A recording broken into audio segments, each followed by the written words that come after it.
A journalist must investigate a mysterious videotape which seems to cause the death of anyone 1 week to the day after they view it.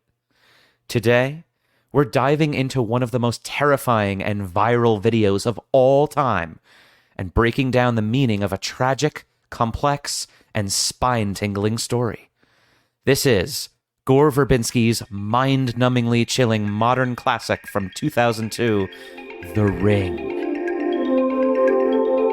And now, our feature contemplation. Speaking Cinema with Andrew Schwartz.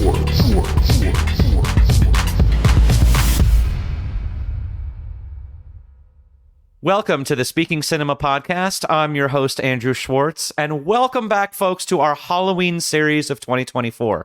This is movie number 2 out of 3.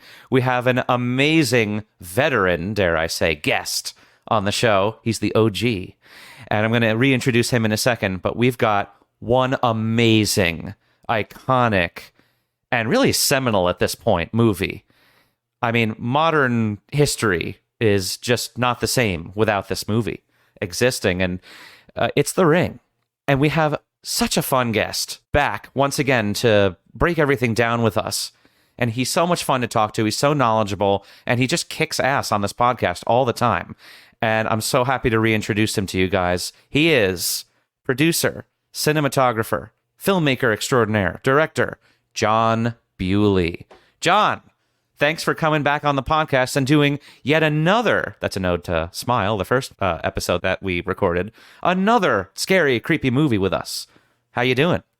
I'm doing great, man. And I am so excited to talk about this movie because we have been geeking about this film for 7 years now. I still remember when we were doing a location scout for Beauty, and we were talking in your car on the way to the location, and both of us being like, wait, do we both like this movie more than most people?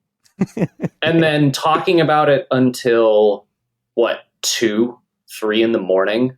Yeah. When we were working on Tom Cassessa's film? Yeah. We should have gone to sleep, and instead we stayed up until 2 in the morning talking about this movie. It's so the next true. day we only got like 4 hours of sleep that night. So young, so naive, so horribly obsessed with The Ring. Yes, we had this sort of shared obsession with this movie. And once we discovered that, I mean, everyone out there will probably pick up on it right away, but we absolutely love this movie, Jon and me. And we just love talking about it. And strangely enough, though, Jon, I don't know if this has to do with the fact that we've never done it in a formal enough setting to really hone in on exactly what we think about certain details of it. We've never actually told each other our full overall takes on what this movie actually is and actually means in the deepest sense, right? I think we've also sort of, I don't want to speak for you, but I've been sort of honing what my take is on this movie throughout the 5,000 times that I've seen it. Just every time, just a little bit of a notch forward toward what I think this movie actually is for me. What about you? Yeah, it's interesting because I haven't watched The Ring in a couple of years in terms of just sitting down and watching it. Mm-hmm. I've thrown it on in the background a couple times when I've been doing like script meetings with Adam when we were writing our feature together. Mm-hmm. And sometimes if I'm editing like a narrative piece or a personal creative piece, I'll throw on films in the background on my TV, and I'll mute it, but I'll have things playing in the background. So when I'm taking a break, I'm still getting inspiration from the films that have inspired me in the past, or just even using it to just keep the creative stimulation going as I'm editing. Right. And The Ring is frequently one of those films I throw on, partly because it was on Netflix for a period, and also because I own the disc. Yeah, me too. So yeah, that goes into a little bit just how passionate I think we both are about this movie and ready to get in there into the nitty gritty of it. So, and I just want to remind everyone out there, this is the only movie podcast out there that's exclusively tailored to the meaning, the significance of these films, what is communicated to us in the truest, deepest sense for each of us personally that are hosting for you today. So I'd like to start with our overall takes. I've been waiting so long for this, Jon, to get your take. I'm going to go through mine first, okay? And then I want to hear your take. That's why this is so much fun, because meaning is so personal, right? You have 10 different people watch the same movie. You might get 10 different takes with all of the exact same images and sounds. 10 different people can think completely different things, which is so fun and fascinating. That's why we do this.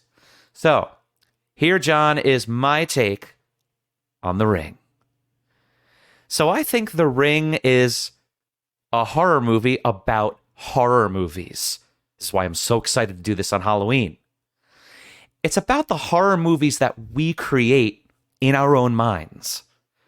Samara Morgan is negative human emotion and compulsion incarnate. And she's an artist of sorts. She's a filmmaker. Her subject is her own anguish, her own trauma. Her uncanny ability to cast her stream of consciousness out onto a physical medium is indicative of actually the very process that we use when we make our horror movies. Now, why do we make horror movies? Well, like any other movie, any other kind of movie for that matter, there's one reason. It's so that they can be seen. And so that we, in turn, can be seen. Our souls can be seen. And such is the case with one Samara Morgan. Jon, please grace us with your wisdom about what this movie actually is for you. So, it's an interesting take. I have two takes on this. Mm-hmm. One take is the spread of the urban legend. And the film itself does that both after the film is over and its own existence, I think, is perpetuated in part because of the urban legend that surrounded the original Ring. Right. So I'll start with that. Every single person you talk to, when they talk about The Ring, usually has some story about this, how this movie scared the ever-living shit out of them. Yeah. To the point that they did not want to answer the phone the first time it rang after they saw this movie. I've spoken with so many people about this. That story frequently comes up. And the idea that the Ring iconography itself, the Ring on the TV, appears in Scary Movie 3. And I remember there were some Flash animations back in the day on like Newgrounds. Someone did a parody involving the Cactar and Tonberry characters from the Final Fantasy franchise, and they even included references to the Ring. But the Ring itself is an urban legend, and the urban legend exists in the film itself. People already know about this cursed videotape in the film, but the existence of the film also is in part because of the urban legend surrounding Ringu, the Hideo Nakata adaptation of Koji Suzuki's novel, Ringu. Right. And I'll just read something I found on Reddit that I thought was really interesting.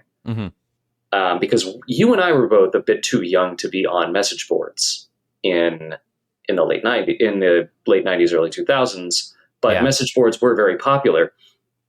And this person was chiming in on how, or at least like why people seem to really love the Japanese version, whereas you and I both talked extensively about how we think that it's a bit more average.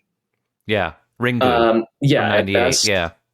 But so this one comment I thought was really interesting, where they said, anybody who says Ring over Ringu probably doesn't remember how, at least in North America, we only heard about Ringu as being this crazy, scary Japanese movie you could not legally buy. You had to buy bootleg DVR rips from eBay, only knowing the plot from people on message boards, having heard about how this cursed videotape that secretly gets passed around while you are buying this illegal DVR in secret. It added a whole layer of crazy to the experience. And I thought that was really interesting because, to an extent, that created its own secondary layer of marketing for this film, which in turn created an urban legend surrounding this film before it even comes out. And so I think it's about the continuing spread of the urban legend. However, I have a second take on it that I think is a more prevalent take, because the film it's obvious how much technology is present in this film. The curse itself is spread through this videotape that you have to watch on a television. And after you watch this tape, you are greeted by a phone call. And you are told 7 days. And then you die. I have to talk about how you free yourself from the curse in order to talk about this interpretation. But because you have to make a copy of the video in order to pass it to the next person, that involves a second layer of technology, because you need to use a specific piece of technology to copy this videotape to show it to the next person. And when Noah takes a photograph of Naomi Watts' character, Rachel, her face is blurred. And so we're using... distorted somehow. Yeah, it's distorted, and we're using cameras, which is a form of technology as well. However, I don't think that this is a film that is fearful of technology. I think it's a film about the fear of what can spread through technology, and particularly emerging technology. Because the videotape in this film, as all videotapes are, is media. And media is the communication of ideas. And this is a character that is vengeful, hateful, and clearly wants people to suffer because of the suffering she went through. And I don't think it is unusual for this take, because this film takes place in 2002, contemporary era. This is late 2000s. This is about 15 years after the repeal of an FCC regulation called the Fairness Doctrine, which, to really boil it down, means the news can only report the facts. After the repeal of the Fairness Doctrine, you started seeing a rise of conservative talk radio like Rush Limbaugh. You started seeing the rise of opinion news pieces like MSNBC and Fox News. And the news became more sensationalized. And you would have Fox News, in recent memory, get out of a lawsuit by claiming that they're an entertainment platform instead of the news. And this divisiveness that is being spread through the news and through social media is creating damage that contributes to the unraveling of the fabric of society. And in order to spread it, in order to do this, you have to show people this dangerous idea. And that's exactly what freeing yourself from the curse is doing. You have to share it with somebody else. So you're putting these dangerous ideas on something that records a piece of media, and then you show it to somebody else. Right. So I think that's ultimately what that is. And I think that they really got it. I think they really got that right, because when you think about that, especially something like social media, there's one very particular example that immediately came to mind when I was watching it, which is the Rohingya genocide in Myanmar in 2017, where a group from, I believe, the United Nations called the IIMM, which is established by the UN Human Rights Council to collect evidence of the most serious international crimes and prepare files for criminal prosecution. They found in an investigation that the Myanmar military was using Facebook groups to spread hate speech about Rohingya Muslims, which essentially continued to foment hatred towards Rohingya Muslims. And naturally, a genocide started from there. And when they did an investigation, they found that Facebook wasn't doing enough to moderate this, if I remember correctly. I do remember hearing that Facebook did play a part in it, not maliciously, but just due to a lack of moderation, that they allowed this kind of hate speech to proliferate. And this lack of moderation created a genocide.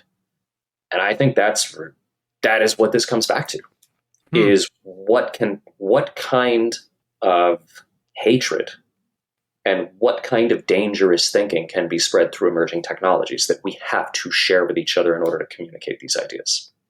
For sure. I think Yeah. that's very well said and well formulated. And I absolutely agree. Even though I didn't necessarily mention technology in mine, technology just happens to be the medium, the vehicle through which we are able to create the storytelling platform, right? Say of our stories that we create. So the technology is certainly responsible in the way that we intake the information and we ingest it. But And for those I didn't even think about it that way. Yeah. And for those who don't believe me on this take, I would say watch this movie again. And then I'll see you in line at Home Depot when we're buying whiteboard string and getting ready to draw all of our Venn diagrams. Yeah, well, that's the fun of this. Everyone is going to draw a different Venn diagram, but you definitely sound like you are the rebel leader. And power to you for that. That's a great take. I'm more like Charlie Day in that one episode of It's Always Sunny in Philadelphia. Well, I'll take that as a maybe compliment to yourself. Okay, so let's do a little title take here, John. Let's see what we think of the title, The Ring. Now, I just went first with our overall takes. What do you think of the title of this movie, The Ring? And it's a very simple title, and there's a lot of meaning condensed inside of it, which we will get to, but just quite simply, what do you think of this title? For a title like The Ring, at face value, when you get to the end of the film, you know why it's The Ring. It's because of the layer of light that is left over when the seal to the well is placed over it. Yeah. That's the face value. Yeah. The deeper level is about how it's a spiral. Mm-hmm. It's a circle. It's a literal circle. Mm-hmm. And the spread of this virus, because that's essentially what this is. This curse is a virus of sorts, and it is a vicious cycle. And a cycle is a circle. Yeah, it's an interesting title. It is. Yeah, I mean, I was writing down some similar things. Something that really came to mind for me was the "Ring Around the Rosie" chant, right? That little nursery rhyme, which is originally ring, O roses. But it's also called Ring Around the Rosie. I think it might have kind of sort of evolved into that. And this, I don't think it's 100% certain, but most people believe that the Ring Around the Rosie chant is referring to the 17th century plague, the bubonic plague of London, that spread all over Europe and killed millions of people. Rosie is referring to this rash that the children used to get. And it developed on the skin because of the plague. And the children were suffering. And they would do this dance of holding hands in a ring formation around the person, maybe to cure them or, to sort of deal with it, whatever it was. And the pocket full of posies was to get rid of the stench, the disgusting, rotting scent of this rash that appeared on your body.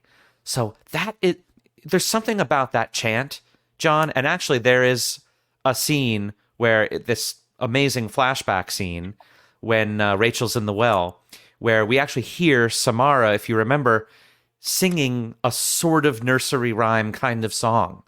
She sings the song while she's standing over the well right before her mother places the bag over her head and kills her. So I just think that the actual nursery rhyme and the vibe of it, the tone of it, it actually matches this movie. It's very weird. It might be a coincidence. It might have been taken into consideration when making Ringu or The Ring. I'm not sure. But that sort of one-to-one, that ringing with each other, if you will, it's just so interesting and powerful to me.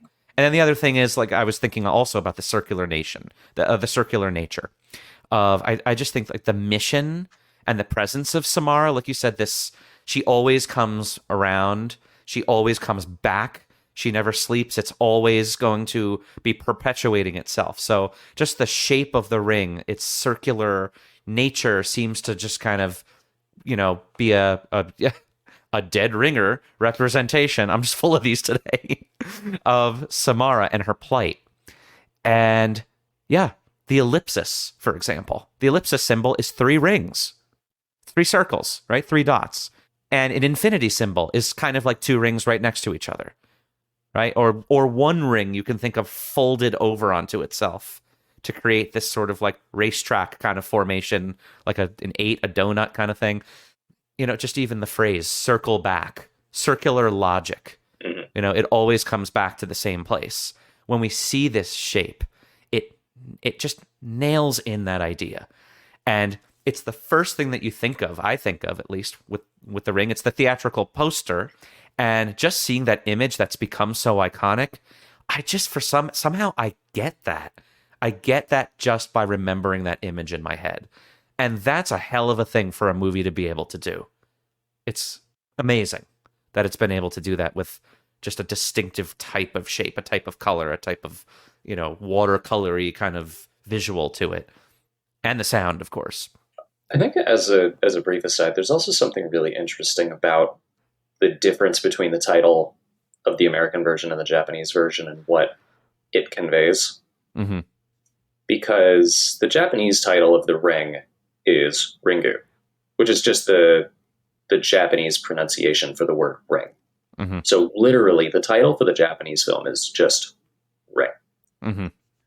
Adding the to it gives it so much more presence and power. Hmm.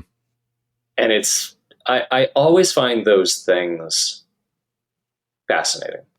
Yeah. When you make a simple, subtle change like that. Yeah. And it just gives it this presence. Yeah, it does. Because it's not just, ring alone makes it sound like, oh, it might even be the verb. You know, it could be like other types of things. It's just so inclusive and so widely encompassing that it just doesn't seem to focus in on an idea as it has to do specifically with the movie. It's just like, oh yeah, that's just a shape that I saw. But you're right. What else? The ring. It's more evocative. Well, also fascinatingly enough, too, for the Japanese title, you have words for ring and circle in Japanese, but because the language is contextually very different than English, mm-hmm. in Japanese, when you use the word ring, if you're talking about a ring on your finger, like the ones I'm wearing, mm-hmm. the actual word is yubiwa. Okay. But that literally means a ring for your finger. Yeah. Wedding ring, fashion ring. That is the only word that it means. It's not a shape of a ring. It's not a shape of a ring. Gotcha. The word for a shape of a ring is maru, which is literally a circle. Right. So the word maru is just for a circle. It's also used for correct, because in Japan, the symbol for correct is a green circle instead of like a green check mark. And batsu is a red X. So that carries over. But it doesn't make sense if you were to call it maru. So they use the ringu, a loan word, to stylize it. Wow. And that's also in English, really interesting to me. It is. Yeah, 'cause in English, it's more of a suitcase term that has a lot of that stuff already, laid inside of it. The different layers, the shapes, the physical ring on your finger. There's a lot of meaning that's packed in there. That's so interesting. Because I have noticed that with other East Asian titles. Like sometimes they will literally just use like, old boy is olde boy.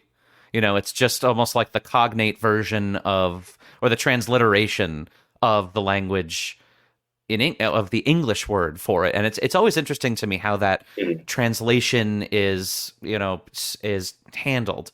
Because again, titles are so intrinsically tied to the meaning of the movie. Yeah. And just like here we are talking about translation again, right after we do Lost in Translation. But that translation from one language into another, you need to maintain the same connotations, right? And that's the challenge. And a title has this sort of overarching meaning for the movie. And yeah, so that's a really interesting, take on why they chose Ringu and not other words that meant other types of rings. And the same way with translations, when you translate what works in a Japanese film, and adapting it to an American audience Oh, sure. as a remake. And that's what's so incredible to me about this movie is because, like you said, it comes from the source material of a Japanese novelist and then a Japanese adaptation movie, right? And then they take a lot of that stuff and they filter it through the culture machine, and it comes out the other side in this Western presentation, more Western imagery, Western locations and locales and residences and family culture, ways of life and living, different styles of transportation and all of these different elements. But it's so nicely and smoothly translated into a focused, like, tunnel of specificity and real intention to make this thing or to turn this thing into something that, again, for lack of a better word, rings very loudly with an American audience. And they did that. And God damn it, John, did they do it? They did it really well. So with that, let's go right into the opening sequence, because we've got a long opening sequence here. I'm going to summarize for you guys as quickly as I can, but I really want to get all this in there so that you can re-experience the detail, so that John and I can give you our takes on the opening images and sequences and how they have to do with our takes and what we think that this movie is. So here's the opening of The Ring. We actually open with a rainy, gloomy nighttime exterior wide. It's an establishing shot of Katie's house, and it pushes in slowly. We hear Katie say, "I hate television. Gives me headaches." As we cut to Katie and her friend, Becca, and they're sitting in Katie's bedroom, watching TV. We push in on the two teenagers as Katie talks about a conspiracy about how there are so many magnetic waves in the air from TV and phones that the molecules in our heads are unstable, and all the companies know about it, but aren't doing anything about it. She tells it like a scary campfire story, kind of going into that sort of feel. And so Becca, her friend, responds by trying to one-up her. She mentions a story about a videotape that kills you when you watch it. She says, it's like someone's nightmare. And this girl smiles at you, and it's like she's watching you back through the TV screen. And after you watch the tape, the phone rings, and a voice is supposed to tell you that you will die in 7 days. And exactly 7 days later, you will die. Katie is suddenly disturbed by this and asks Becca where she heard about that. Katie then gags and chokes, but it was just a joke. So the girls have a laugh about it and they throw pillows at each other. Then the downstairs phone rings and Katie is frightened. And Becca knows that something is wrong when she says to Katie, "There really is a tape." The girls go downstairs into the kitchen and slowly answer the phone. Becca picks it up and gives the phone dramatically to Katie. It's another gag, because it turns out to be Katie's mother checking in on her. Love that. Becca laughs and walks away, leaving Katie alone in the kitchen. Katie makes small talk with her mom, takes a drink out of the fridge, and then hangs up the phone. And right after that, we see a TV image suddenly reflecting in the kitchen window from the other room. And we hear static sounds. Katie stops right in her tracks, and she slowly turns, noticing the TV is on in the living room.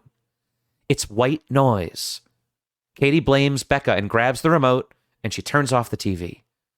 So she turns, walks away, but then the TV turns back on its own, stopping Katie again. We slowly push in on Katie as she becomes very scared. She runs up to the TV, and we get a detailed close-up of the TV's white noise swirling. Katie unplugs the TV with some sparks and turns it off. She sees something in the dark of the screen distort the reflection, and it whizzes across the room. That's the best way that I can describe it. Katie turns around, terrified, but nothing is there. Katie walks back into the kitchen and sees the fridge door slowly opening by itself. She runs over and closes it. She's fully freaked out now. There is no music, by the way, but only some low-frequency ambience and small sound effects. Katie calls for Becca up the stairs, but no answer. She runs up the stairs. In the foreground of the hallway upstairs, we see water seeping out from under the closed door to Katie's bedroom and spilling into the hallway. There's also a bluish light emitting from under the door to her bedroom. Katie walks toward her bedroom door. She steps in the puddle of water and very nervously puts her hand on the doorknob. She opens the door quickly and takes a step inside. Her bedroom TV is on, with a bluish, staticky image of a well in the middle of the woods.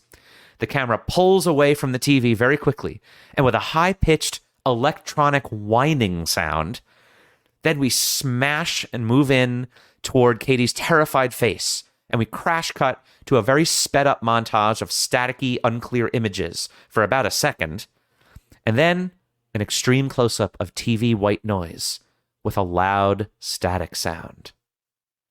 And then, of course, we cut to the classroom where we meet Aiden. Wow, John, this is quite an opening. You know, have you seen Scream? Yeah. I love Scream. Yeah, me too. It does remind me of a Scream-like opening, and Scream had only come out about 8 or so years before this.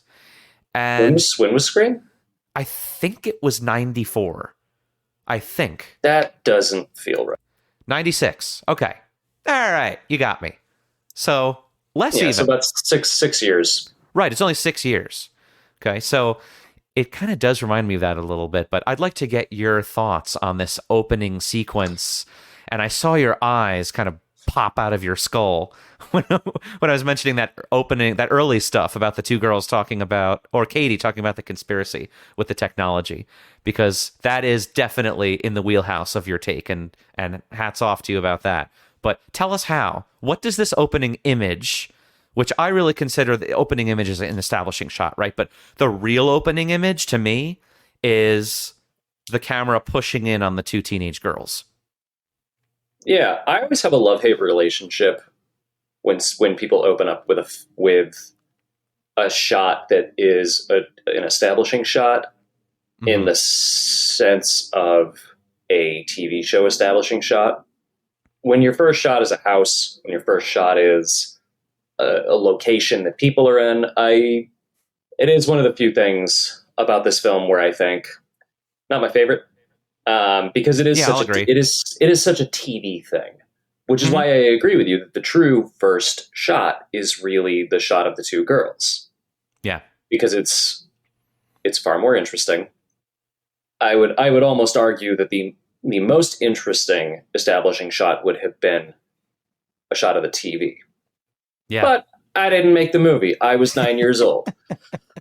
That would be a great intuition for a 9-year-old. Yeah, just me showing up to set with my juice box big. Mr. Verbinski, you should do the TV instead. I'm 9. Hey, let's get this kid to play Aiden. No, that kid is so much better than I could ever be in that part. Unbelievable. Get David Dorfman out of here. We need Jon Bewley. I'm feeling it. No, you don't. Okay. I'm a terrible actor. So yeah, continue. How I really want to ask you specifically about this opening. Well, first of all, why does the opening image that pushes in on the two girls work as a decent opening image? And this Katie conspiracy thing at the beginning, what the hell does that mean? I think, like I said before, because this is so much about a film about the spread of information, and urban legend itself is the spreading of information too. You're setting up the film, you're setting up the premise. It's about a videotape that kills people after you watch it. It just very deftly sets up the plot, mm-hmm. while also establishing, I think, the core thesis of the film. When Becca says, it is Becca, right? No, it's Katie. When Katie says, yeah, I hate television, it gives me headaches. Well, yeah, watching cable news the last 10 years or so, yeah, it gives me headaches too. Yeah. And I think they just established their thesis right away. Sure. That's the big thing. And then because it is a horror movie, there is a fun element to it because it's horror. They get into the fun and games pretty quickly once they establish their thesis, but yeah, they do something that does take other filmmakers time to do, which is set up what their movie's about. They tell you right from the jump. Katie hates television. Television is how this thing spreads. Then Becca brings up the myth. We just get all of this established within essentially the prologue. It's just very efficient filmmaking. Yeah, I was thinking this. I really do like this second image of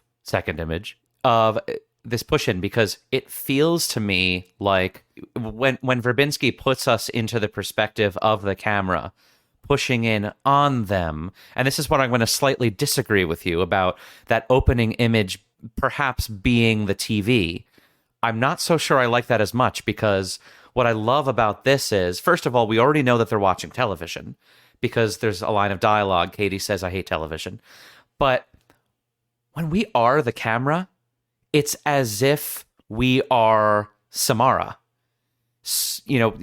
like emitting from the television screen and radiating outward from it into their space and into their faces, and then as that's happening, it sort of gets into their consciousnesses, right? Because right after the push-in is done and Katie is done, blabbering about her little conspiracy theory, Becca says, "All right, I'm going to one-up you here. How about this? I got one better than you. Here's a story about a videotape. Have you heard about this?" Right? So it's just so well crafted. As soon as that camera lands on them, it goes from a two-shot to cutting to Becca.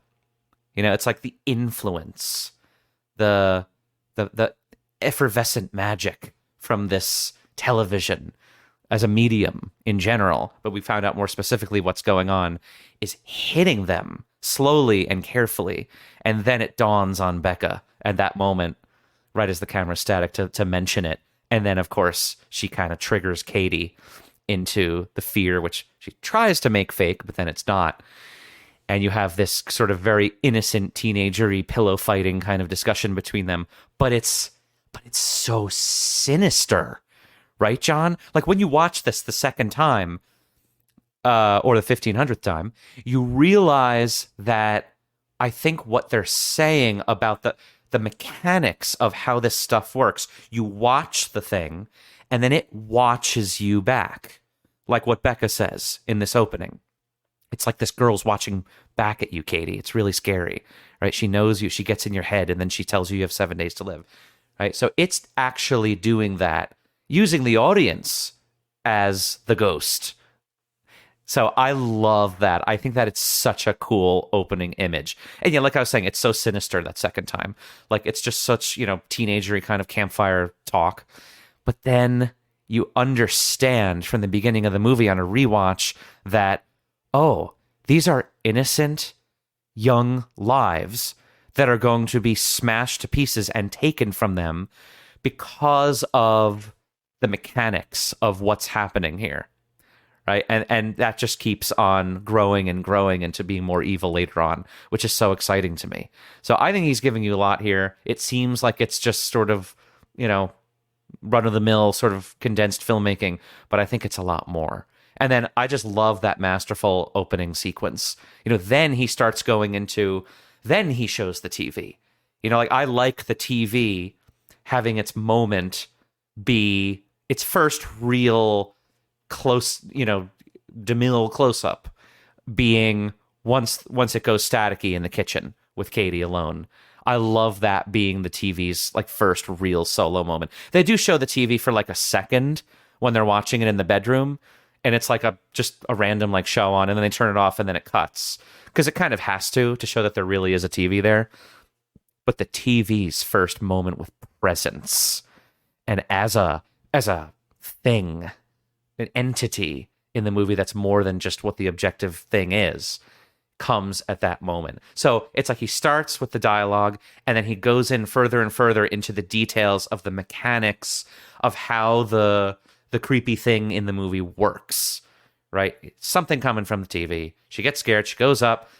The TV is sweating, the TV is like, there's some sort of perspiration or something or water coming out of the TV. And then there's more water upstairs. So we're connecting all these things that have to do with the mechanics of it. And then she opens the door and something from the TV, we don't know what, kind of jumps out with the camera POV, and it just gets her somehow. So it's very crafty. And again, I love how meaningful it is that the TV is slowly shown as a character. And it's so funny. In a couple episodes ago, Greg Jolly in Requiem for a Dream said how much he hated when people say that inanimate objects are characters. But in this case, the TV literally is housing an actual character, which we're going to get to talking about, which is really cool. So you have to say that the TV is a character. The TV sort of is Samara. They are kind of one and the same, in a way. So, John, let's go into our main meat and potatoes middle segment over here. I love this segment. It's Scenic View. And for those of you that are joining us for the first time, first of all, welcome. And second of all, Scenic View is when we just take a look at everything from either a bird's eye view, or we can hone in and zoom in on something very specific in the movie, moments, scenes, sequences, wherever we want to jump to based on wherever our conversation takes us. And then later on in the episode, we will consider the final sequence and final image more specifically. But John, I would like to pose a question to you to start off this segment, if I may. And it's I'm not giving you my social security number. We've gone over this. Speaking of horror, now identity theft horror. Hey, that's very underrepresented in the movie industry, I think, identity theft horror. But anyway, I want to ask you the same question I think that I asked Jesse at the last episode. This is Halloween time. We are counting down the days to October 31st. And by the way, everyone, on October 31st, we will be dropping our third and final Halloween series movie. It's a secret. I can't tell you what the movie is, but Adam Secafico will be gracing us with his presence for that one. But this is the Halloween series, John, and I gotta ask you this question. Why is The Ring so scary? Why are we even doing this for Halloween? Why is it, John, that this movie has completely inundated our discussion in society on horror movies? It's so essential as a perennial part of the postmodern horror discussion. It's taken its place. Why? Why is it so scary, and why are we choosing to talk about it here? I have been fascinated with this for as long as I've known about the film, because this is an American horror movie. However, this is an American horror movie that is very distinct from American horror. The problem I have with a lot of horror movies is that, especially contemporary American horror movies, is that they rely so often on graphic violence exclusively, and, you know, young, dumb kids just out to get murdered on a Saturday night, that it doesn't do much in the way of giving you anything interesting. I'll never forget, It's 2009. Me and a group of friends are watching, I think, the Friday the 13th reboot. And the movie literally just, like, ends with the last kid getting killed in the field. And I watched this, I'm 16, and I'm like, that's stupid. Because the only thing you can glean from all of this is, like, it's like, what's the point? What's the point of all of these people just dying at the end of the movie? Like, you're not supposed to kill your protagonist. That's rule number one. And it's like, unless, like, what are they trying to say? Death comes for us all, and there's no escaping it. And I'm like, wait a second. I guess, but also, fuck you. I don't want to think about that. So you're saying that this movie is distinct from that. How? It is distinct from that in a couple different manners. Because one, the protagonist survives at the end. That's distinct. But number two, and this is where I think it differs, because when you talk about Friday the 13th, Nightmare Before Elm Street, which admittedly have good films in their catalog, as well as Texas Chainsaw. Like, I love the first Texas Chainsaw. Yeah, me too. But a lot of American horror relies on violence and gore and other shocking, horrific imagery for the sake of it. But it's kind of devoid of meaning, in my opinion, besides that one little nihilistic blib that I think is more of an accident than actual intention. But The Ring doesn't do that. The Ring focuses on mood. It focuses on atmosphere. Mm-hmm. The monster of the film is like a 13-year-old girl who we only see explicitly as the monster at the very end of the film. Mm-hmm. Everything else surrounding the horror of this film is the videotape. It's the curse that follows these characters, that spooks the horse on the ferry to the point that it jumps off. It scares Richard Morgan so bad that he takes all of his electronic devices and drops them in the tub like it's the latest bath bomb from, Bed Bath and Beyond.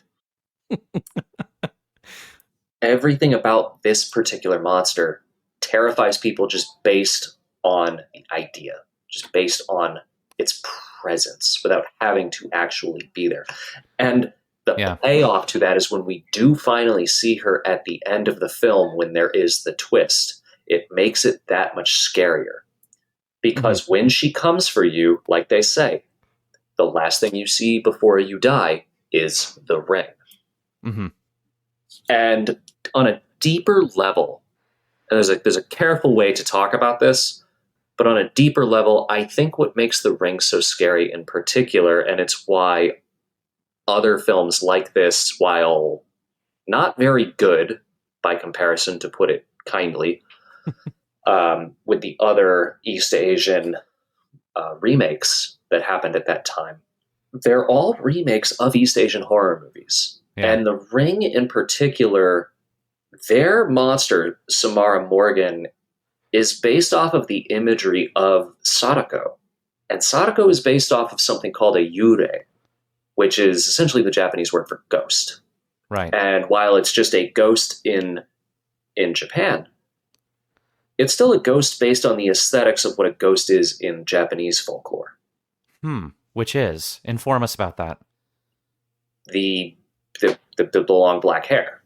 And, I see. So image visually. Yeah, visually it's more reminiscent of a ghost in Japanese folklore than a ghost in Western folklore. Right. And I think there is something about the otherness of that to an American audience that is not aware of this. Sure. That makes this more scary.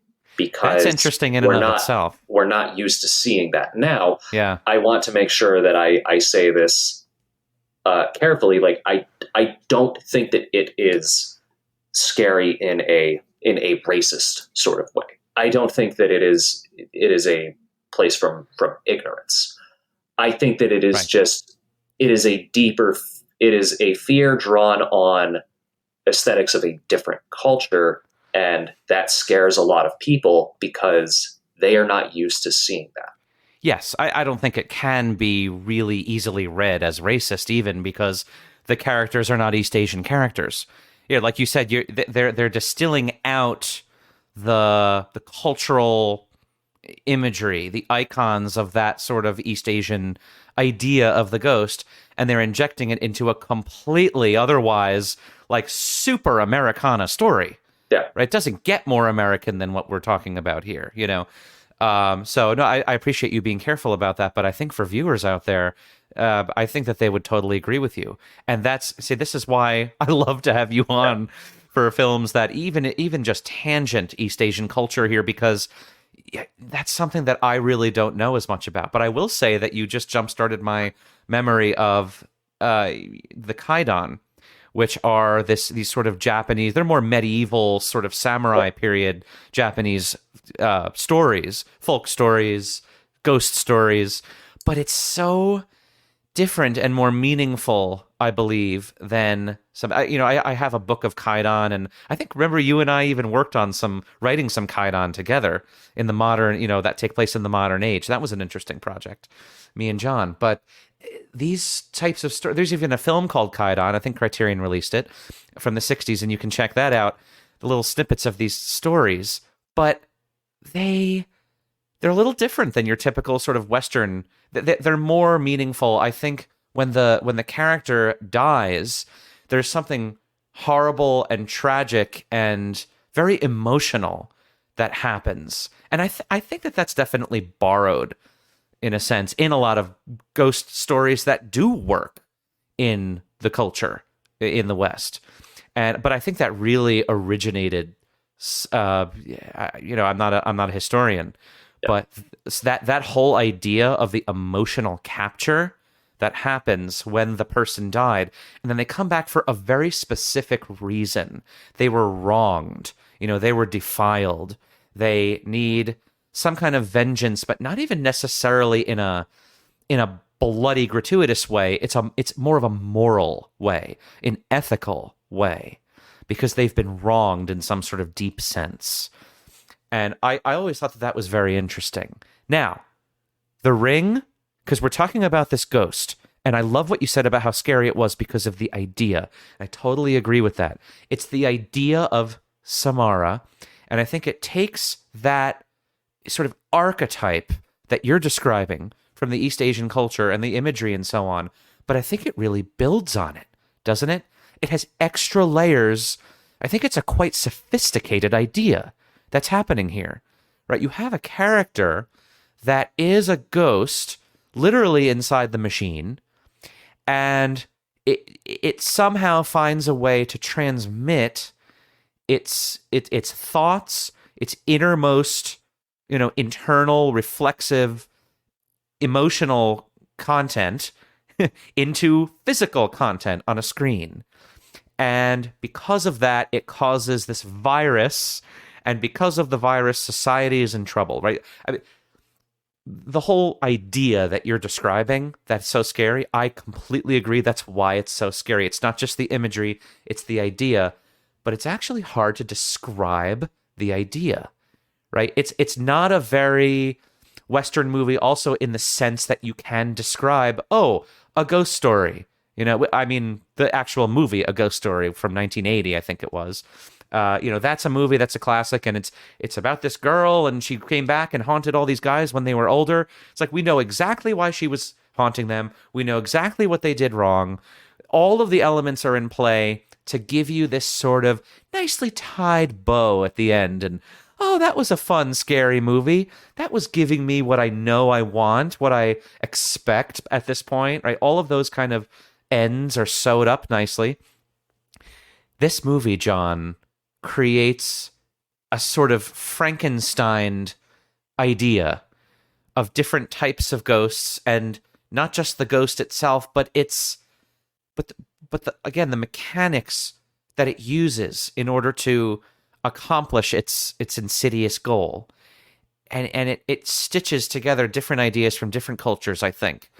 And there's something that really shines about that in the movie. And the fact that we don't get all the answers, which really, really annoyed Roger Ebert, by the way. He did not like this movie. He just said, hey, they barely explained anything, and I was just lost, and then they barely explained anything, and then they explained the hell out of everything at the end, and I still don't get it. This kind of thing. But that's what I love about it, strangely, right? Is that the idea is elastic in its wide range of creepiness and interpretation, and that is what makes the fun and the scare factor so high and off the charts. And to go back to my take, I just want to start. This isn't a specific thing. This is talking about the look of the movie. Okay, before we get into specifics, the look of the movie is so distinctive that it had to get me thinking. And I think, John, this is one of the things that brought me to my take, which was, I believe that whether it was the intention of Verbinski and his team or not, I think the look of this movie, it parallels the look of the videotape itself. It's very, low saturated, except for like greens and blues. And it's muted. It's like low fidelity. Not that the rest of the movie is low fidelity, but it also doesn't show a lot of detail and crispness. It's very like foggy and watercolory in a lot of respects. And I think that the whole movie is sort of Taylor color graded to kind of make us feel like the entire film is the Samara videotape. And even if it's not objectively the whole thing is the tape, that's not the plot element that's supposed to be, gotten across to you. It feels to me like this is Samara's work. This is her movie.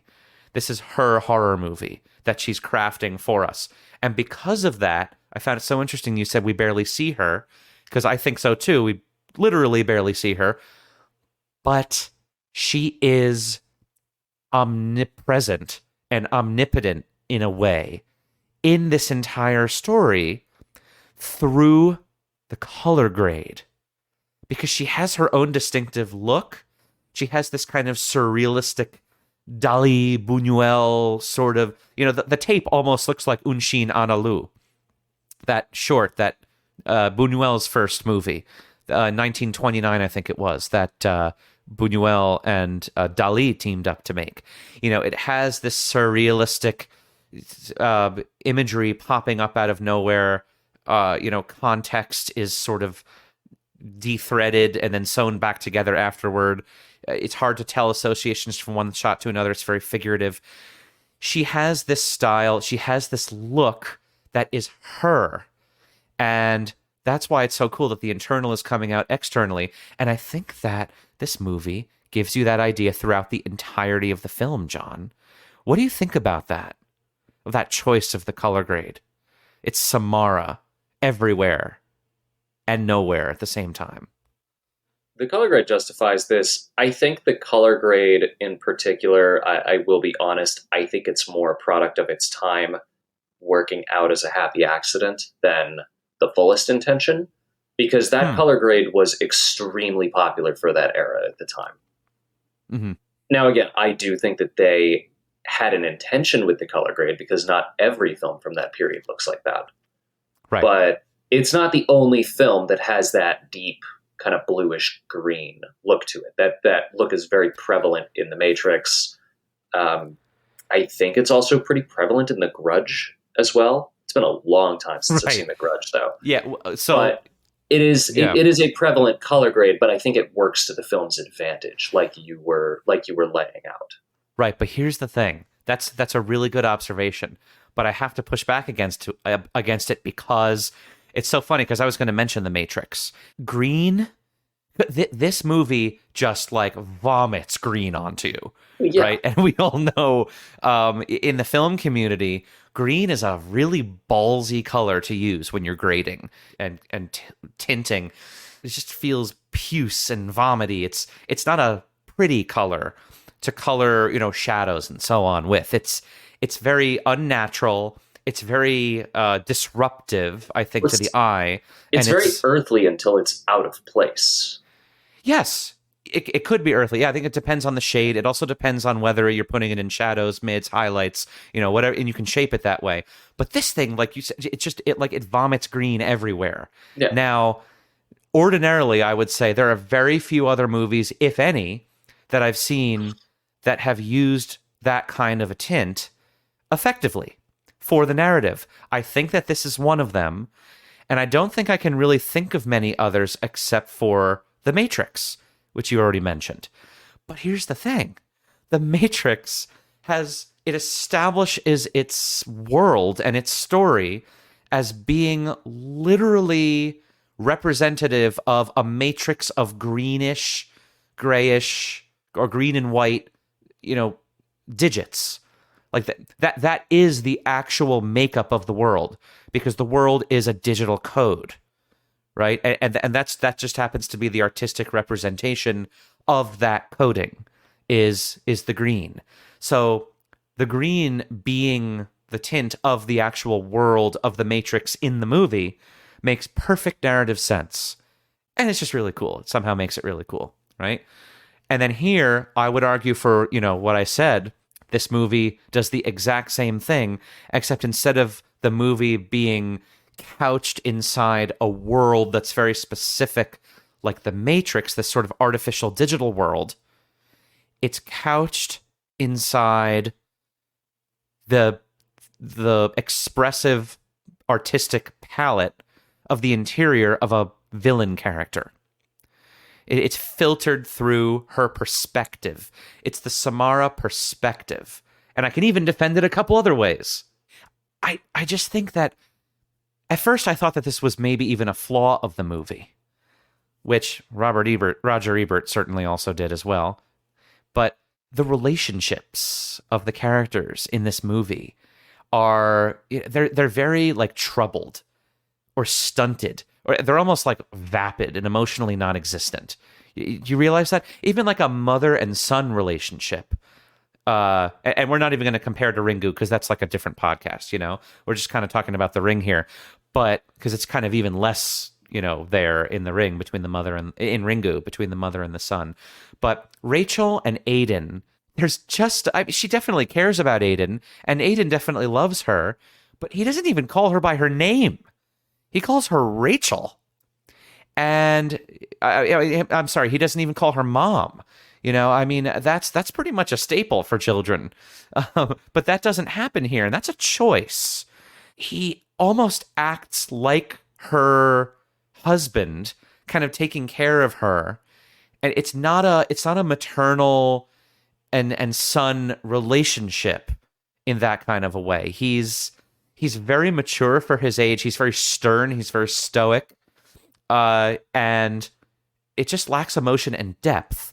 And I would also say that her relationship between Noah, of course, it's a tough kind of a relationship. They've had their go at it at the past and it didn't work, and you can see that. But even then, like, they do come back together very slowly and carefully, but it starts out very disconnected. And even Noah's relationship with that, girl that he has over his house and the student that's studying with him, it doesn't mean anything, right? It's not deep. These relationships are just not normally human relationships. I feel like even those relationships are also a reflection of the Samara perspective. She says, Samara, I love my mommy. But it's almost like she doesn't even know what love is, or she knows the word, but she doesn't quite know how to do it because she's just so filled with rage and this horrible godsend sort of curse that's been inflicted on her to be able to drive people crazy. And Aiden is, I think, sort of supposed to be this kind of male doppelganger-like character to Samara. He's not a one-to-one, but he's something of a reflection of her in the real world. I think they have similarities. I think, again, the choice to call his mother Rachel, the choice to present him as... I've read reviews of this movie that Aiden was more scary than Samara. Half in jest, of course. But Aiden is creepy, man. Well, yeah, there's something that's unsettling about a kid who looks like he could talk about, what happens if you file your 1040 wrong when he's 9 years old. Exactly. I mean, God, he dresses himself perfectly in a suit. He's practically an IRS investigator. Yeah, he's 100% a CPA. And that's probably even a scarier ghost than Samara. Maybe then, but I don't know. CPAs are great because their job is to make sure you don't go to jail as long as you tell them everything is right. But yeah, I do think that Aiden is supposed to have some sort of ability, right? Some sort of power. He spent a lot of time with his cousin Katie, and this is how he sort of acquires or starts to see these images in his head, which he starts drawing because he's sort of sensitive to the other world. It's sort of like a shining that he has, similar to Danny Torrance in The Shining. He's able to receive the messages of the others in other worlds, in other planes. And it's not as distinctly covered as it is in, say, Ringu, with those characters, with these sort of ESP-like interactions and experiences that they have. But I do think that that's yet another indication that this is Samara's movie that we're watching. It's like Gore Verbinski gave himself over to Samara. Samara's the director. And that is an overarching reason why this movie is so freaking scary to me. It's because every moment, from the opening DreamWorks SKG logo, the little animation comes in, and then there's a little blip. It's like a little video blip And the O in DreamWorks kind of looks like a ring for a second, and there's like a little staticky, video-y kind of a blip. From the first second that we're watching this thing, this is all a videotape of Samara's, in a sense. What do you think about that? I mean, yeah, I would agree. I mean, I think the big thing here is that this is a film that really stands above the cut because you were working with a director who clearly knows what he's doing. Yeah. And I am going to push back a little bit on the color grade theory because I think that this wasn't just a full intention to say, let's make it this green as a wholly original thought, because it was a trend at that time to do that. I mean, for God's sake, there's segments of the you wouldn't download a car commercial. Yeah. That have that color green in it. Like, it is an indisputed fact that green look was popular at that time because no, you're right. Studios just like Da Vinci was relatively new. I think Da Vinci itself, before Blackmagic bought it, came out in 1984. But I think it was around the late 90s when they really started to go nuts with this kind of color grading. But what separates a filmmaker like Verbinski is that he looks at a trend and says, all right, we're kind of going with this trend here. Right. But instead of just doing it, just to do it, he says, we're going to do this, but we're going to do this our way. Okay. So, but does that mean that it's a wrong assessment then? Because you're still saying that he made the choice. No, what I'm saying is if he was going along with a trend, he still did it with narrative intention. Yeah. I'm just going against the distinction I think was made, which was it sounded like you were making the case that this was a wholly original idea, independent of what was going on at the time. And I just disagree with you there. And I think that the genius that Verbinski had was that he saw the trend and said, I'm going to make this work the way that I want it to work. I was just placing it in there. Oh no, I even conceded that movies like The Matrix did it also very well. It was a trend for sure. Yeah, I didn't actually say that, but I do think that regardless of the fact of whether it was a trend or not, the results of the movie at hand are what are the most important to examine. And I would agree with that. Yeah, and that's where I'm coming from. It's not really oh my goodness, he built. I think he used the story, however it came at whatever point in time. He used the story that he had, the script in his hand, and he built a look that it completely supports not only the narrative, but also the metaphorical aspect of the film that I'm describing, and it elevates it into a completely different realm of effective experience for a horror movie. And I think that that's a reason why it stuck so immovably in people's minds at the time and still does. Because here's the other thing. The other way that this works, this look conversation. You could say, it was a choice at the time, but it was also a trend.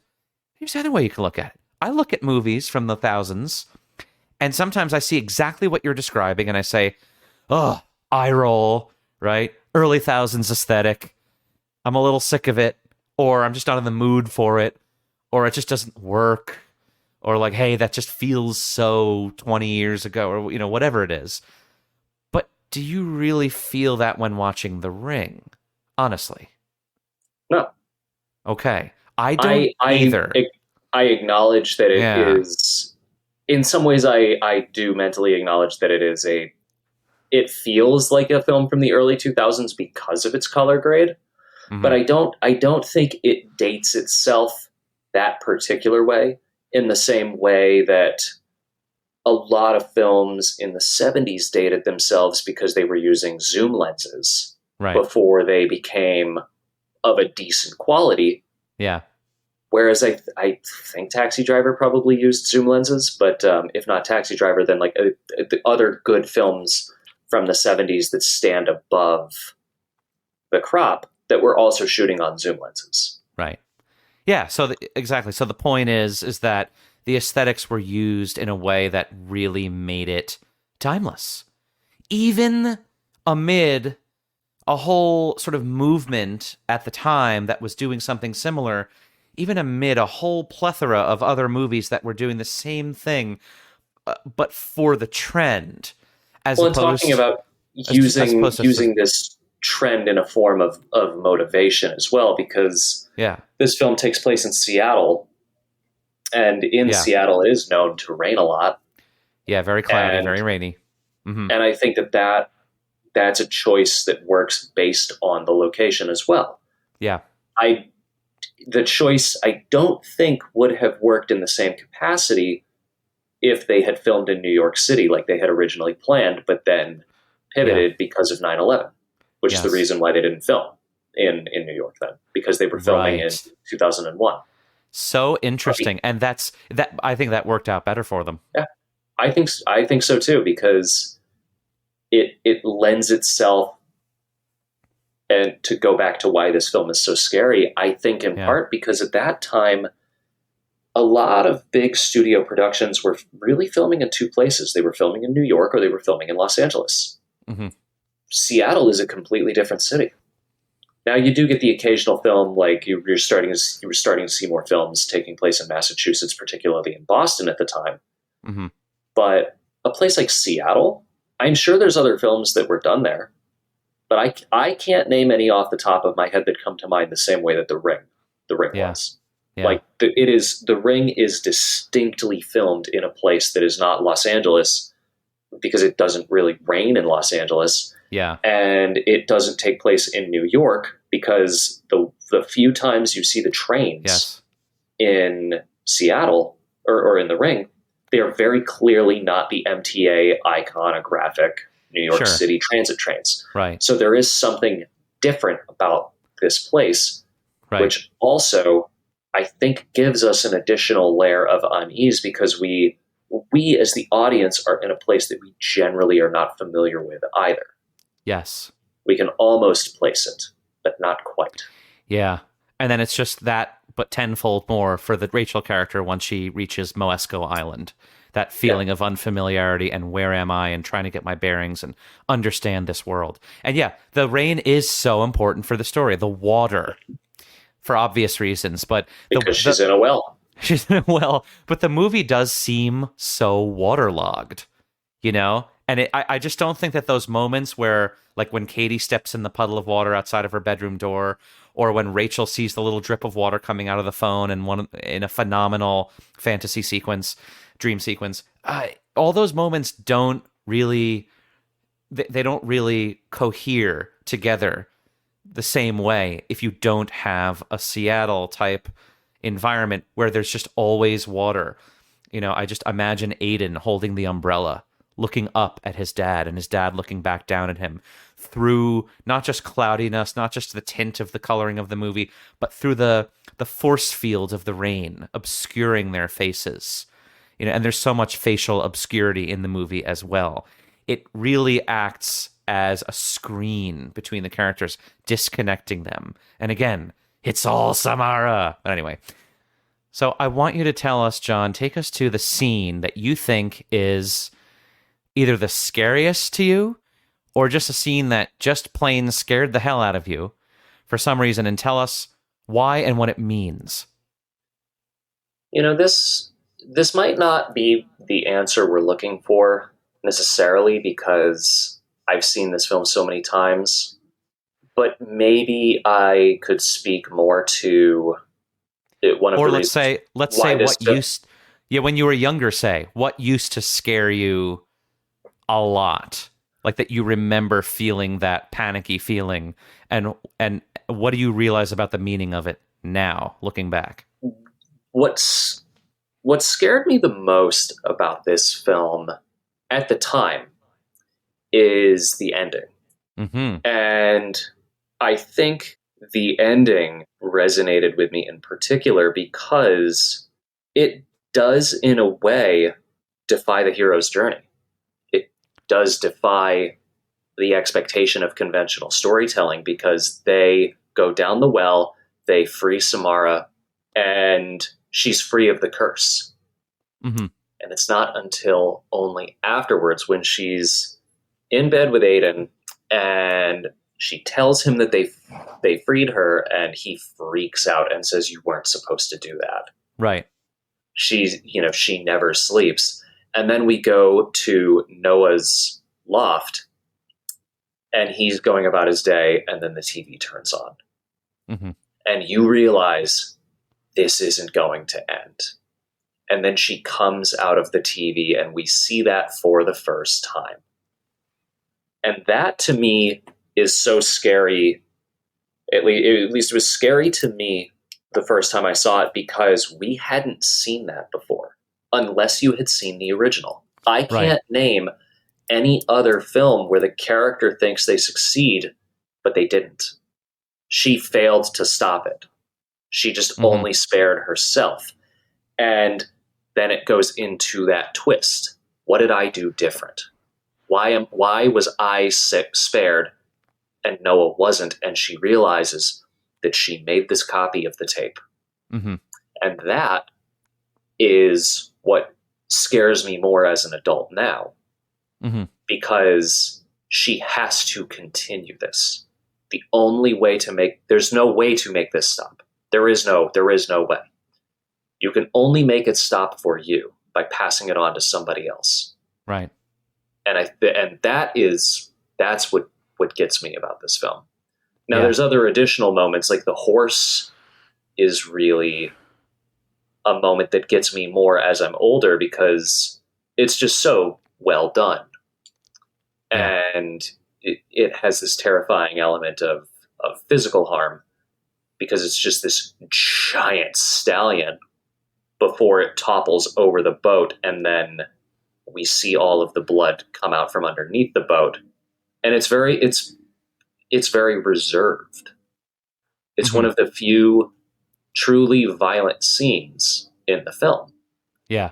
And that's where it separates itself from other American horror, particularly slashers. Well, I have to cut in there and ask you a question specifically, because when we did Smile, which was our first episode, by the way, and John was here for that, you said that you hate when people kill animals in movies.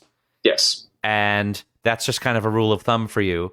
You did make an exception for Smile because it really meant something. I have to ask you, in this movie, did you feel the same exception? And if you did, why? Because you're right, that's a violent animal death. Yeah. And a young girl whose stallion that was screams when she sees the streams of blood. I still hate it on a personal level. Mhm. But it is an example of where this works in a storytelling fashion, because it further escalates the stakes, because animals can sense when a person is cursed, at least in this film. Yes. But there is that common folklore adage that an animal can sense when somebody is haunted by a spirit. Mm-hmm. So it further hammers home that Naomi Watts is deeply cursed by this, and it upsets the animal. While it still, bothers me on a personal level, just because I hate seeing harm come to animals, this is also an accident. Mm-hmm. There was no malicious intent. There's a tragedy to it. Yeah. And I guess that's why it doesn't bother it. It bothers me, but it doesn't bother me in the same way as if the ghost sprung out of her and tore the horse apart. Sure. Yeah. I think it's very effective. It's very chilling. It's very haunting. It's one of the few scenes in the film that is particularly chaotic. Yeah. So there's that moment. The other moment is when Richard Morgan electrocutes himself in the bathtub, because Brian Cox could put a paper bag on his head and pretend to just be a bag man, and it would be a compelling performance. But That's so true. the abject fear in his eyes in that scene, Yeah. before he plugs in the TV and electrocutes himself, again in another very visceral scene, Yes. tells you about how horrifying this character is, Mm-hmm. the character of Samara Morgan, because this guy would rather try out his new bath bomb than be in a world where the vengeful spirit of his daughter might be able to run rampant and free. Yeah. Because he possibly sees the folly of what this character is going to do. Yeah, there's an amazing line that people forget about that Brian Cox, Richard Morgan says when Rachel first comes in and tells him about that there's a tape. And remember, he says something like, I have to go because the farm needs me or something like that. Right as you think that something, doesn't need to be done anymore, there's something else that has to be fixed or something like that. It was so specific to give us that idea that he's like, oh my God, here we go again. I've lost everything. I've gone through this again and again. And she still has found a way to come through and torture people again. And that's the first time that you see him like break in front of Rachel. And he's holding this tool thing, like I forget what they're called, but like this hook thing. And then he kind of slams it back down onto the table. And it's just so cool. As soon as you hear her say that there's a tape and you're in it and like all these images and things, Verbinski cuts to a shot of him holding this tool and you get this inference that he might kill her because it shows his reaction to that without a reaction shot. It cuts to him holding a tool first. Then it cuts to him, I think. And you get what he's going for. And that is so amazingly conducted in that scene. And it's just little moments like that this movie is filled with. I'd also like to talk a little bit about the facial distortions. When Samara kills these people, what she does is she completely distorts their faces, right? And that obviously is a one-to-one with how these people are seen through, the digital cameras and the photos and so on, the technology. What do you think that that's saying to us? Because I think that has something to do with your take, which I find fascinating. How is that an indication toward your interpretation of the movie? I mean, have you ever seen anything on Facebook or on Instagram or any other social media platform where you watch the news and you feel the muscles in your face contort at the abject horror of something that some absolute dipshit has said on TV that's shockingly racist or offensive, or again, like I said, on social media, you see something circulating and you think, I can't believe somebody thinks this.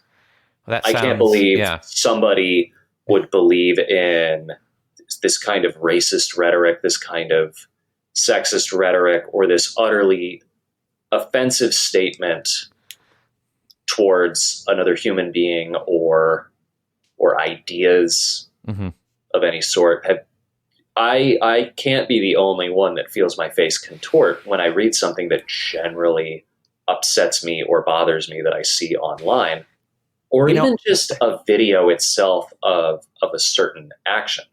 When you watch certain, one example being, I remember how I felt when I was watching the footage from the George Floyd arrest, and just the utter horror that I was feeling as I'm watching this video, knowing what that represents at its core. And you think about how people like that particular officer could think that what he did was okay. And you think about how often somebody like that would be exposed to rhetoric that would reinforce that, and how many different channels could be spread. That's just one example. But again, to boil it down, think about how many times you personally see something on any platform that you disagree with or is just generally shocking. And you think about the way your face contorts. Interesting. So how is that metaphor born from Samara's story and distorting the faces of these characters? Because I agree with you in an objective sense, but I'm struggling a little bit to see the parallel to this specific story. Well, think about a vengeful individual, right? Somebody angry, somebody hateful, and they spend all their time on some message board saying all these things, and then they leave a manifesto, and then they go shoot up a school. And then you read that manifesto afterwards, knowing the after effects. This is a person who's angry. This is a person who's vengeful. This is a person who, in the way that their victims are, or her victims are killed, there is a violence in the way that they are killed. Their bodies are bloodied. They are contorted. And this is Samara Morgan is a victim in her own right, but as a victim, she lashes out and inflicts horror on other people. Yeah. The same way that somebody else will eventually snap and choose to go inflict horror and violence on somebody. Yeah, that's very interesting. That you see that I can see. Thank you for drawing that line. I do see this as a story of almost like not a superhero, obviously, but this is a superhuman story, right? This is supernatural, but more specifically about the human. This is a story about a superhuman power. It's a what if scenario, right? As a lot of actually superhero movies tend to become, or just are overtly. But this is the story of what if a person were born with the ability to do this, to transmit their internal images into physical entities, or at least to transform her own sort of stream of consciousness into someone else's consciousness, right? Because that's how she starts. Samara starts by driving her mother insane with these images, right? She knows her father hates her. She said she can't help it. She doesn't want to do it, but it won't stop. And that's kind of her superpower. And then it evolves and it grows, I think, into remember there was that mental hospital footage of the guy saying, how did you make these images, Samara, where he's holding these physical transparency prints of these specific images, right? And remember what she says. She says, I don't make them. I see them, and then they just are. Which I think is one of the most fun, interesting, and creepy all-in-one package lines in any horror movie I've ever seen. Because there are a lot of horror movies out there about these sort of like, telekinesis or some such psychic powers-oriented characters, right? Carrie comes to mind, a lot of other kind of things. But for her to explain it in those terms are for some reason very terrifying to me. But that's the point, is that she has this ability and then it goes out of control. And then when she's killed, there's something that transcends, not just into supernatural, like you said, it transcends beyond the world of the living. This power is maintained in her soul or whatever it is, even after she's dead, which I find very fascinating. And I want to associate this back to something I mentioned earlier, the ghost in the machine. And then after this, I want to go toward our ending sequence and final image, John. But the ghost in the machine, I just find this so interesting because the ghost in the machine originally was a phrase, a term that was coined by a writer named Gilbert Ryle. Okay, he wrote a book in 1949 called The Concept of Mind. And I do want to get to know what you think about this, John, if anything comes to mind. But in The Concept of Mind, he uses this term, the ghost in the machine, it's more of a metaphorical kind of a reference, but he's objecting to Descartes' idea of dualism, where the mind is a sort of separate entity from the body. And they're both separate entities, but they're complementary necessities, right? They complement each other and they work together. Ryle was one of the first people to publish this very detailed idea, arguing against this idea with a phrase saying, no, but it is one entity. However, it's one machine that's driving us, which is very physicalist, but there's a sense of something inside of it, contained within it. It's not a separate entity, but it's contained within, and it's something that can be thought of like a ghost. And I thought that that's very interesting. This ghost of the mind gives life to the machine of the body, but it's all contained within the machine of the body. And I just felt like in this movie, there literally is a ghost in a machine that's operating the machinery. And it's weird because to me, it kind of takes the idea of the criticism of dualism and it turns it on itself. And it's almost like the movie is dualistic in this way. Back to what I was saying, where once the character Samara dies, there's something else that's left over that's outlived the body. And the soul, the ghost, is transferred somehow, but it's part of her technique, her ability, her curse, into the machine. The other kind of machine, the technology that you're talking about that lives and exists above it, because they built this cabin on top of her tomb, her well. What do you think about that? Do you think that the movie has a ghost in the machine sort of feel to it? And do you think the movie has anything to say about those sort of spiritual things, the mind and the body? I would argue that this certainly does have a ghost in the machine, because she does supersede her physical body, and she infects at least one specific piece of technology. Well, actually two. She infects the videotape and she infects people's phones. And I think what's interesting is that it leaves you so much room as to where this character could go and whether or not they explored that in The Ring 2, because I don't remember that movie, besides it being bad. Yeah, I never saw it. Never wanted to see it. Yeah, and any future iterations of the film, or seeing where other filmmakers took it, like in the additional Japanese sequels or in the Korean version, The Ring Virus, because I haven't seen that. So I couldn't say for certain. But there is a supernatural element for sure, and I would absolutely argue that this is a ghost that has infected technology.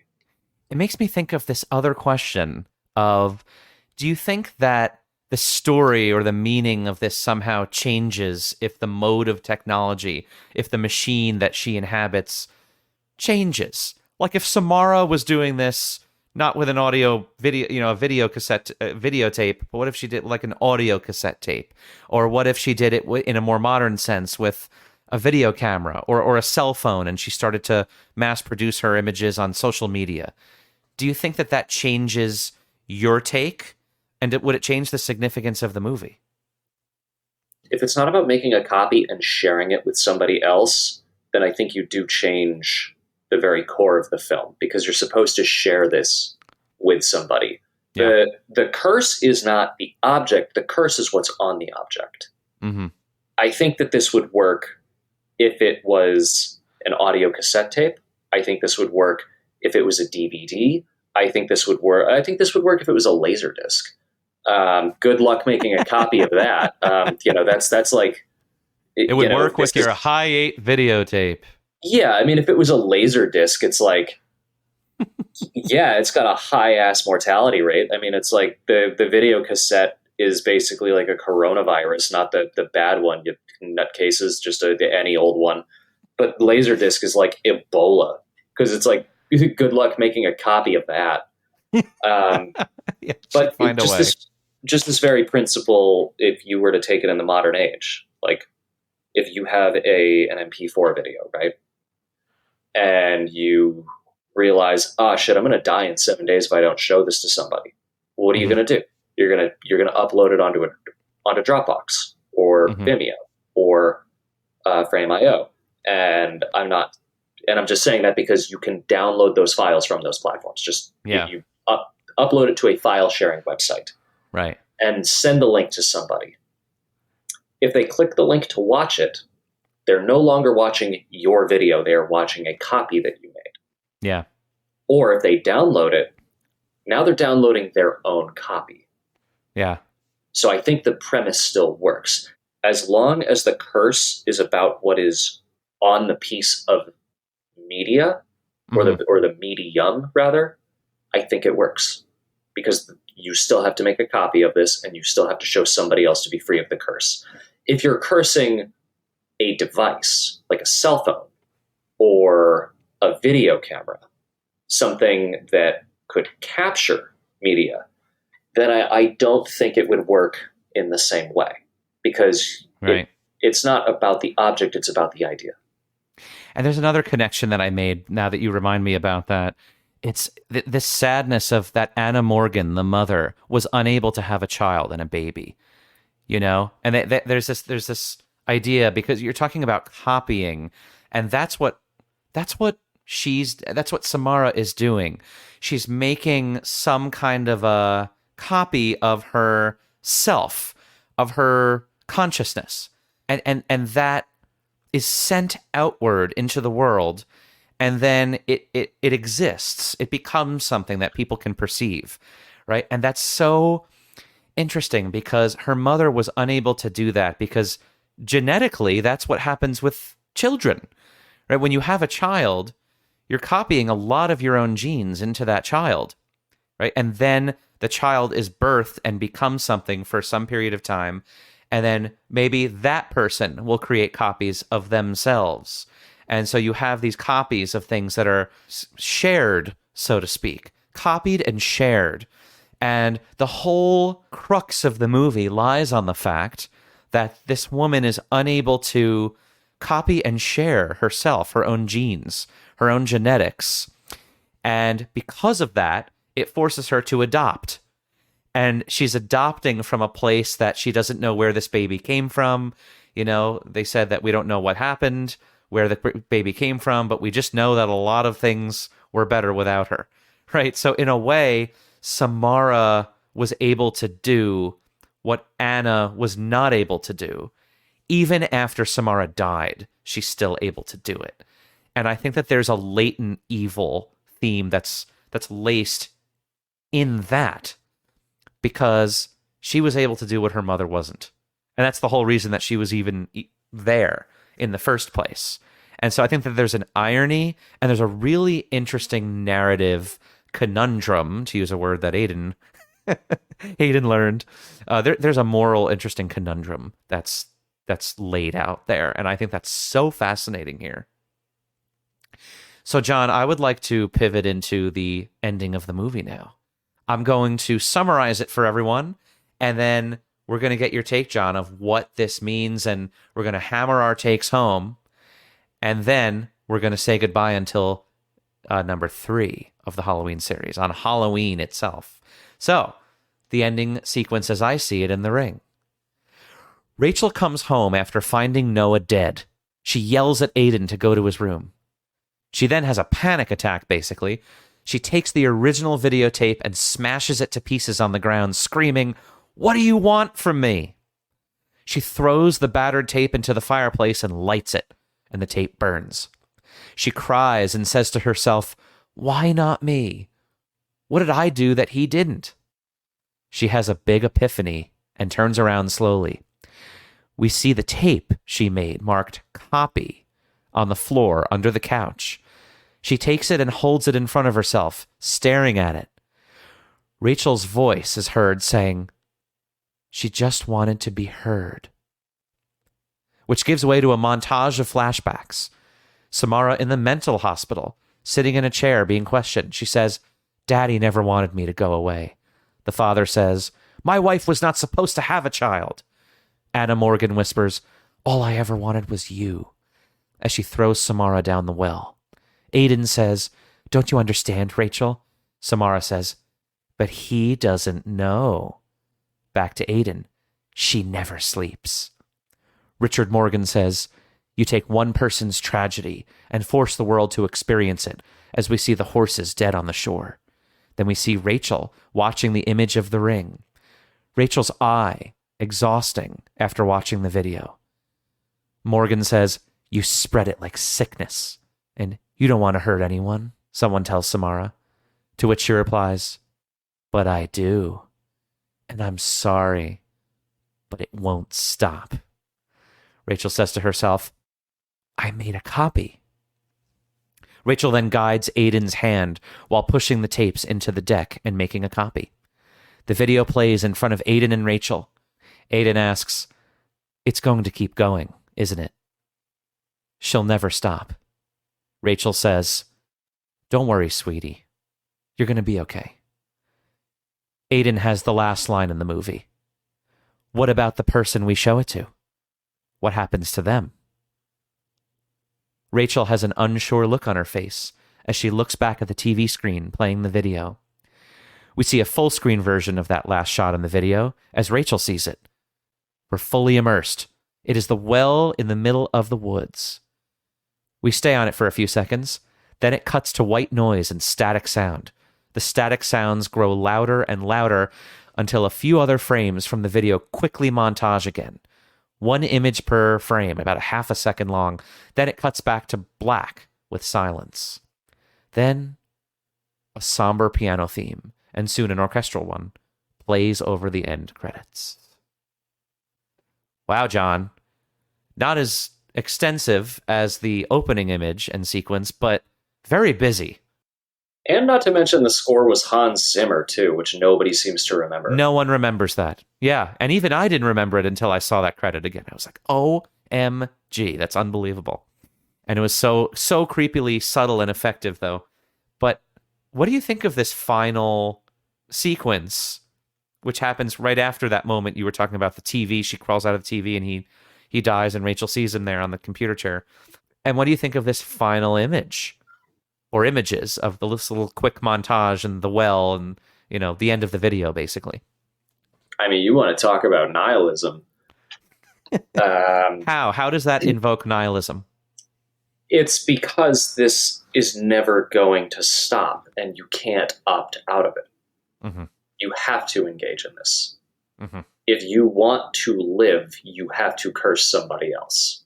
Yeah. What a terrifying thing to think. Mm-hmm. How utterly morose and macabre. Yeah. Macabre is a great word for it. The only way you can save yourself is to doom another to a horrible fate, unless they can figure out what to do. Because the only way that this isn't completely dark and nihilistic is if she makes a copy of the tape and then she has Aiden show it to somebody, and then they immediately say afterwards, "Hey, you're going to get this call. You're going to die in 7 days. But if you make a copy of this and show it to somebody else, you will be spared." But you have to ask the question, is she going to do that? Right. The scene is uncertain. Mm-hmm. We don't know if she will.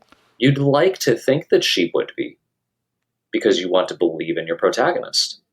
Sure. But up to that point in the film, our character has focused on two things: saving herself and saving her son. Mm-hmm. At no other point in the film was she interested in the safety of others in the same way. You could argue that she didn't want Richard Morgan to kill himself. Yeah. But did she want Richard Morgan to not kill himself because she didn't want him to die, or because she still had answers? She still had answers that were not revealed. Mm-hmm. And we don't know. And that is the particular thing about this ending. It's really bleak. Yeah. It's especially bleak considering this movie came out 1 year after 9/11, which I think showcases a little bit of a shift in thinking. Yeah, I think that's a really, even though it is a downer, I think those are all very noteworthy things to point out about this. And I do have to say that there is a movie that came out later on called Rings, right, which I haven't seen.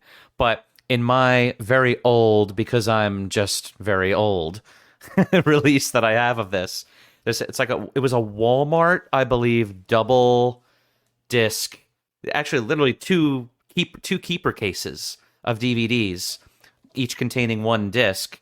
The first is the feature, widescreen, and then the second one is there's the Ring logo, and it's called Rings. And of course, this was released in 2005, so this was before even the Ring 2 was just about to come out.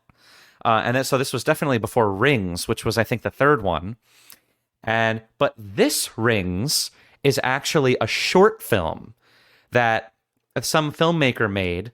I think they hired them to do it for this Walmart double disc release thing. And I watched it last night for the first time. I had this all this time and I never watched it. But it was a short that took place after, I'm sure it was like a short that prompted the feature Rings that came, but it was about this guy, and it's about like all these teenagers come together and they're like, they make this agreement, this pact. Like one of them had seen the video and they all agreed with each other, like, I'm going to show it to Ben, Ben's going to show it to me, or Ben's going to show it to her, she's going to show it to this guy, and they have it figured out who's going to show it to who next, right? And in this cool short film, this guy had agreed to to be shown the video by this other guy. And so the other guy who's got the curse right now, he's going through it, and the other guy who agreed beforehand to let the guy show it to him, he chickens out on day like 7. And the guy is rushing to try and find someone else to show the videotape to, because this guy just said, I'm sorry, man, I just can't do it. After seeing what the guy was going through while being cursed. And you don't really see the end. I don't want to give away the ending, but the point is that, like what you're talking about, that X factor of you don't know like what's going to happen once you have this burden on you. And there is something so strangely, what would you say, misanthropic about that, where you're just thinking, oh, people, because they're people and they're human beings, they're going to bury themselves somehow or bury someone else. This kind of cooperation that it would take for even like an organized club, like this short film Rings was outlining, that is even really hard because you can't trust anyone and everything is so unpredictable. And that's what's so sinister about this. And the other thing I was going to say about what you're talking about is the end of this movie. I think it does also it does shape what my take is on this, where this whole thing is really supposed to be her movie, her directing of it, and her inhabiting this entire world and really taking over the world in this way that I think that you're implying also, that society is being completely vitiated by this thing, this person, this entity. And what's really cool about this whole idea that you're talking about of, oh, you have to save yourself by cursing someone else. To me, it's almost like she's putting her own horrible cursed power on you. You have to get the images out to another person. You have to show the images to another mind. She's almost giving you her power, which is no one wants to welcome that kind of power. But it's almost like she's challenging you to do what she does. Copy and share, right? Tell the story or you'll die. And there's something that is archetypal about that. This idea that you have to perpetuate the story to keep it alive. It's like a virus in that way. But there's something else that's there about this. Her intentions, the rage, the anger that's laced in there that makes this so much more heavy at the end, I think. And again, that whole feeling of that final image of the static making you feel like you just watched the entirety of the Samara story, not just the videotape. And that's what my whole point is. And again, this is how I think that horror movies are made. We experience a trauma of some kind, and we want to cast it out to others. And that takes the form of scary, right? Fear when it's a horror movie, when it's that genre. But it comes from a place that's very internal, right? When we write a story or we create a story, I always say that everyone is a filmmaker, a horror filmmaker, rather, if you've ever had a nightmare, right? Like if you've ever had a nightmare in your life, you're an experimental horror filmmaker. Your consciousness, your internal mind, the inner workings of your mind, put these very specific images together and framed them, they composed them in such a way, you edited them, in a certain order, and presented them to yourself in this sort of Venetian theater of the mind, as Dan Dennett calls it, this consciousness theater, and you watch it, and it's no one else made it except you, right? Just to hammer my take home here, this is what Samara is doing. Samara is taking essentially a nightmare, which is referred to by Becca as a nightmare, someone's nightmare on film, and casting it out to other people. So all horror movies, I think, derive from their whatever their source material is from someone's nightmare, or at least someone's mind.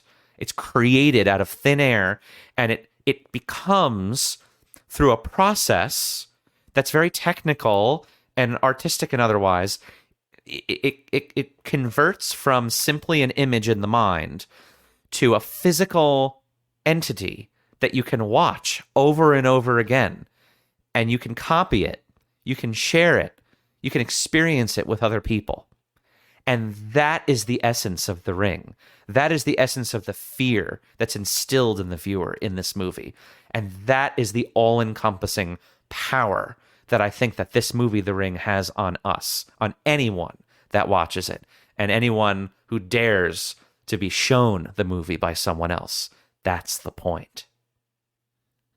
So the fan question for this episode is, and remember, you guys can comment your answer to the fan question on any platform that you found this podcast on. Please, we would love to interact with you and respond to your takes and your ideas on this movie and these questions. But this question is, what image or images, whether it's from the videotape itself or just the greater movie, have stayed burned in your mind the most from The Ring?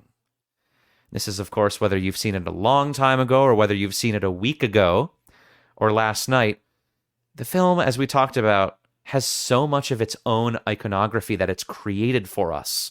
The horses, the circles, the well, the woods, the videotapes, right? The color, everything that's part of the tape itself, of course, but also the looks on the faces of those that are suffering the wrath of Samara, and even after they've suffered it. There's so much iconography here and imagery that exists. What of this has burned in your mind, the way that she supposedly has burned images into other people's minds? What has she accomplished burning into your mind just by watching the movie? So I have to extend, once again, an enormous thank you to Jon Bewley. Jon, thank you for taking the time to prepare this, and thank you for your passion that's so clear always and all the time, your intellectualism, and shaping a take that gives us some kind of a new perspective on the movie. Thank you for all of your expertise and giving us all this wisdom about The Ring. Thank you for coming. Oh, thanks, man. Yeah, 7 years later, this feels awesome. And I feel like it feels like we could do a part 2 on this, because I feel like there's so much more we could discuss, not even about the film specifically, but the greater implications of it, right. Especially since this film basically sparked a mini phenomenon in the studio system for a very brief period of remaking East Asian horror movies. Yeah. Because we had the Ring. Like the Grudge is almost as iconic to American audiences as The Ring is, even though the Grudge is nowhere near as good. Sure, yeah, of course. And then Shudder, Pulse, and One Missed Call are woof. Yeah, right. This one really reigns. This reigns supreme. This sure. really reigns supreme. And the funny thing is, as I've gone back and watched all of a number of these films again, I've been fascinated at how, like, the one that stands above all of the East Asian films is Shudder, the film from Thailand. That's probably my favorite in the movement from the originals. 2004. That's such an incredible movie. But I think we could probably talk for at least an hour on that trend alone. I know, it's wild. But yeah, we might, if the listeners demand it, we could do a part 2, but I think we covered a lot of stuff here that I'm so excited that we talked about, and I've already gotten myself thinking about a lot of things. based on what you said, and I'm going to rewatch the movie yet again for the 15,001st time, and I'm going to have all these different implications swirling around in my head. Right before I sign off for everyone, wasn't there something that I think you wanted to correct? Yeah, there was a brief thing I wanted to also bring up, just because we were talking about the Yurei element of the Japanese ghost, and the one distinction that I wanted to make, because Yureis are, just from my understanding, are a general ghost, but there is something more specific called an onryo, which is a vengeful spirit, and that is essentially what the spirits from the Ring and the Grudge are in particular. And to an extent, Samara Morgan also functions in a similar way of an onryo. And while I think the general idea of the ghost as a vengeful spirit is probably not new to a Western audience, I think when you combine it with the East Asian aesthetics, I think that is partly what added to the fear factor for American audiences, because they were not used to seeing something like that. And I think a lot of it is born out of the onryo in particular. Yeah, very interesting. Well, thank you for exacting in on that. And again, thanks again for all of your wisdom here. We love listening to you on this podcast and hope to have you again soon. And a huge thank you again to all of you guys, the listeners. We can't do this without your support, so thank you. If you enjoy this content, please give us a follow, a like, a share, a subscription. We are on Instagram, Speaking Cinema Podcast. We're on TikTok, Speaking Cinema Pod. We're also on YouTube, Speaking Cinema Podcast as well. And please reach out to us. Tell us what you think about this. Leave a comment. A review would be greatly appreciated if you really enjoy this content. We love what we do, and we want to keep bringing these really fascinating takes and deep discussions to you. So tell us what you think. It's so good to have you here listening to the Speaking Cinema Podcast. I'll see you on the next episode.